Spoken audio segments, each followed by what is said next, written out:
আসসালামু আলাইকুম। বাংলা সংবাদে সবাইকে স্বাগত জানাচ্ছি। আমি চিন্তিয়া হক। শুরুতেই সংবাদ শিরোনাম। নির্বাচনের দাবিকে ভারতীয় এজেন্ডা হিসেবে প্রচার বিপজ্জনক, বলছেন জোনায়েদ সাকি। এদিকে অভিযোগ আমলে নিয়ে হাসিনার বিরুদ্ধে গ্রেপ্তারি পরোয়ানা। জানাবো, ছাত্রদের উপদেষ্টা করা বিরাট ভুল হয়েছে, বলছেন মেজর হাফিজ। এবং সর্বশেষ জানাবো, সংস্কার করতে নির্বাচন দিতে 10 মাস সময় লাগে না, বলছেন জয়নুল আবেদিন। শুনছিলেন সংবাদ শিরোনাম, এবারে বিস্তারিত। নির্বাচনের দাবিকে ভারতীয় এজেন্ডা হিসেবে প্রচার বিপজ্জনক, বলছেন জোনায়েদ সাকি। গণসংহতি আন্দোলনের প্রধান সমন্বয়কারী জোনায়েদ সাকি বলেছেন, রাজনৈতিক দলগুলো নির্বাচন চাওয়ার মধ্যে কোনো অস্বাভাবিকতা নেই, বরং নির্বাচনের দাবিকে ভারতীয় এজেন্ডা হিসেবে প্রচার বিপজ্জনক বলে আখ্যা দিয়েছেন তিনি। জোনায়েদ সাকি বলেছেন, নির্বাচন চাওয়াকে অপরাধ হিসাবে দেখার কিছু নেই। যদি ডিসেম্বরে নির্বাচন না হয় তাহলে সেটার ব্যাখ্যা জনগণের সামনে হাজির করতে হবে। নির্বাচনের সুনির্দিষ্ট তারিখ না দিলে সংস্কারের অনেক বিষয় সম্পূর্ণ করা যাচ্ছে না। সংস্কারের অনেকগুলো বিষয় ঐকমত্য আছে, আবার কিছু কিছু বিষয় আলাপ আলোচনার মাধ্যমে সমাধান সম্ভব। নির্বাচনের দাবিকে ভারতীয় এজেন্ডা হিসেবে প্রচারের বিষয়টিকে বিপজ্জনক আখ্যা দিয়ে তিনি বলেন, নিজেদের প্রয়োজনে আমাদের বিচার, সংস্কার ও নির্বাচন দরকার।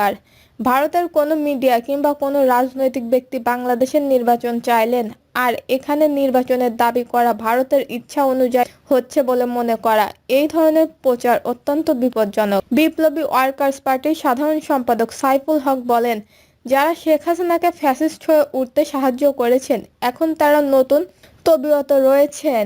ফ্যাসিজমের থেকে যাওয়া শিকড়ে পানি ঢেলে তারা আবার ফ্যাসিস্টবাদ কায়েম করতে চাচ্ছেন। এবি পার্টির সভাপতি মুজিবুর রহমান মঞ্জু বলেন, সরকার আমাদের ঐক্যবদ্ধ রাখতে পারে নাই, রাজনৈতিক দলগুলোকে নির্দিষ্ট রোডম্যাপ দিতে পারে নাই। আমাদের ঐতিহাসিক সুযোগ আমরা যেন নষ্ট না করি। অভিযোগ আমলে নিয়ে হাসিনার বিরুদ্ধে গ্রেপ্তারি পরোয়ানা। জুলাই আগস্টে মানবতা বিরোধী অপরাধের মামলায় শেখ হাসিনাকে নির্দেশদাতা উল্লেখ করে 3 জনের বিরুদ্ধে করা অভিযোগ আমলে নিয়েছে আন্তর্জাতিক অপরাধ ট্রাইব্যুনাল। এর মধ্যে দিয়ে ক্ষমতাচূর্ণ প্রধানমন্ত্রী শেখ হাসিনার বিরুদ্ধে প্রথম কোনো মামলার বিচার প্রক্রিয়া আনুষ্ঠানিকভাবে শুরু হলো। সেই সঙ্গে শেখ হাসিনা ও আরেক অভিযুক্ত সাবেক স্বরাষ্ট্রমন্ত্রী আসাদুজ্জামান খানের বিরুদ্ধে গ্রেপ্তারি পরোয়ানা জারি করা হয়েছে। মামলাটিতে 3 জন অভিযুক্তদের মধ্যে পুলিশের সাবেক মহাপরিদর্শক চৌধুরী আবদুল্লাহ আল মামুন গ্রেপ্তার হয়েছেন। আদালতে শেখ হাসিনা সহ 3 আসামির বিরুদ্ধে অভিযোগ পরে শোনান চিফ প্রসিকিউটর মোহাম্মদ তানজু ইসলাম, প্রসিকিউটর আব্দুল সোবহান তরফদার মিজানুর ইসলাম, যা সব গণমাধ্যমে সম্প্রচার করা হয়। এদিকে জুলাই আগস্টের গণঅভ্যুত্থানে সংঘটিত মানব বিরোধী অপরাধের অভিযোগে ক্ষমতাচূর্ণ সাবেক প্রধানমন্ত্রী শেখ হাসিনার বিরুদ্ধে আন্তর্জাতিক অপরাধ ট্রাইব্যুনালে আনুষ্ঠানিক অভিযোগ দাখিল করা হয়।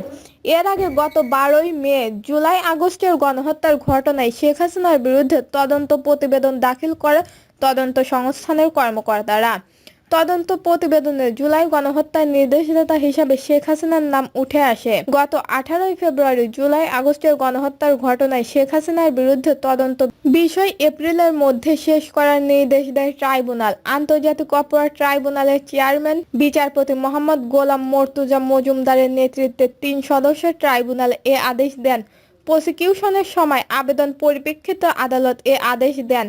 ট্রাইব্যুনালের প্রসিকিউশনের পক্ষে শুনানি করেন অতিরিক্ত চিফ প্রসিকিউটর মিজানুর ইসলাম। গত বছরের 17ই ডিসেম্বর 2 মামলায় শেখ হাসিনা, ওবায়দুল কাদের সহ 46 জনের বিরুদ্ধে তদন্ত 2 মাসের মধ্যে শেষ করার নির্দেশ দেয় ট্রাইব্যুনাল। বৈষম্য বিরোধী ছাত্র আন্দোলনের নিরস্ত্র ছাত্র জনতার ওপর গুলি হত্যার নির্দেশদাতা ও পরিকল্পনাকারী হিসাবে সাবেক প্রধানমন্ত্রী শেখ হাসিনা সহ অভিযুক্তদের বিরুদ্ধে আন্তর্জাতিক অপরাধ ট্রাইব্যুনালে বিচার চলছে। ছাত্র জনতার আন্দোলন ঠেকাতে আওয়ামী লীগ সরকার নির্বিচারে হত্যা চালায়, প্রায় 1,500 মানুষ প্রাণ হারায় এ আন্দোলনে। ছাত্রদের উপদেষ্টা করা বিরাট ভুল হয়েছে বলছেন মেজর হাফিজ। অন্তর্বর্তী সরকারের উপদেষ্টা পরিষদে ছাত্রদের রাখা বিরাট ভুল হয়েছে বলে মনে করেন বিএনপি স্থায়ী কমিটির সদস্য মেজর হাফিজ উদ্দিন আহমেদ। তিনি বলেন, সরকার উপদেষ্টা পরিষদে 2 জনের বিরুদ্ধে দুর্নীতির অভিযোগ এসেছে। তারা চেয়ারে বসার পর তাদের আত্মীয় স্বজন সংশ্লিষ্ট মন্ত্রণালয়ে লাইসেন্স করা শুরু করেছেন। এতে দেশের ক্ষতি হলে তাদেরও ক্ষতি হলো। ছাত্রদের উপদেষ্টা করা বিরাট ভুল হয়েছে। অন্তর্বর্তী সরকার উপদেষ্টা পরিষদ ছাত্রদের ভুল পথে পরিচালনা করছে বলে অভিযোগ করেন হাফিজ। তিনি বলেন, ছাত্র সমাজ এখন বিশ্ববিদ্যালয়ে গিয়ে পড়াশোনা করার বয়স। এখন তারা চাইলে সনদ নিয়ে এসে রাজনীতি করতে পারেন, কিন্তু এখন তারা বারবার তদারকি করে সচিবালয়ে হাজির হয়ে অটোপাসের দাবি করে। এটি সম্মানজনক নয়। এই লড়াকু ছাত্রদের ভুল পথে পরিচালিত করছে বর্তমান উপদেষ্টা পরিষদ। হাফিজ উদ্দিন বলেন, ছাত্ররা যে রাজনৈতিক দল গড়েছে সেটি আগামী দিনে বাংলাদেশের ভবিষ্যৎ হতে পারত।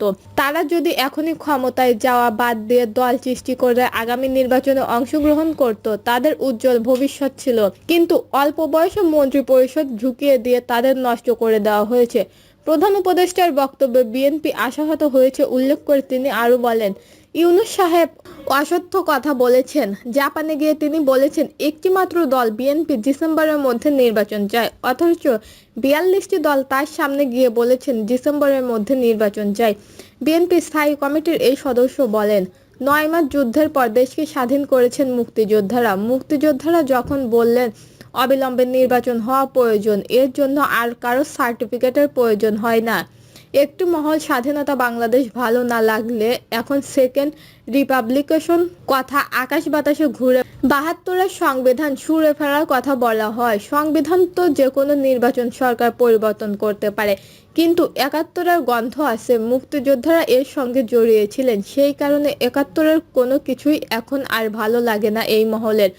গণতন্ত্র প্রতিষ্ঠার জন্য যাদের অতীতে কোনো ত্যাগ তিতিক্ষা ছিল না, তারা এখন গণতন্ত্রের শপথ দিচ্ছেন বলে অভিযোগ করেন মেজর হাফিজ। তার মতে, ইয়াহিয়া এরশাদ, হাসিনার মতো স্বৈরশাসনের বিরুদ্ধে আন্দোলন করার কোনো নজির না থাকলেও অনেকে এখন উপদেষ্টা হয়ে গেছেন, অথচ যারা জীবনের বাজি রেখে সংগ্রাম করেছেন তারা উপদেষ্টা পরিষদে নেই। দ্রুত নির্বাচনের দাবি জানিয়ে তিনি বলেন, দেশে যা কিছু সংস্কার হবে নির্বাচন সংসদ করবে। সংস্কার ও বিচার একটি ধারাবাহিক প্রক্রিয়া। এই সব কাজে নির্বাচন সরকারের অধীনেই হওয়া উচিত। একটা নির্বাচনের জন্য 5 বছর অপেক্ষা করা যায় না। গণতন্ত্রকে ব্যাহত না করে অন্তর্বর্তী সরকারের উচিত সর্বোচ্চ সতর্কতা অবলম্বন করা। সংস্কার করতে নির্বাচন দিতে 10 মাস সময় লাগে না, বলছেন জয়নুল আবেদিন। বিএনপির vice chairman advocate Zainul Abedin বলেছেন, সরকারকে আহ্বান করব, ছোট ছোট শিশুদের সারা বাংলাদেশের মানুষের মনের ভাষা বোঝার চেষ্টা করুন। 10 মাস লাগে না সংস্কার করতে, নির্বাচন দিতে, অথচ আপনারা 10 মাস অতিক্রম করেছেন। আমাদের নেতা বলেছেন ডিসেম্বরের মধ্যেই নির্বাচন।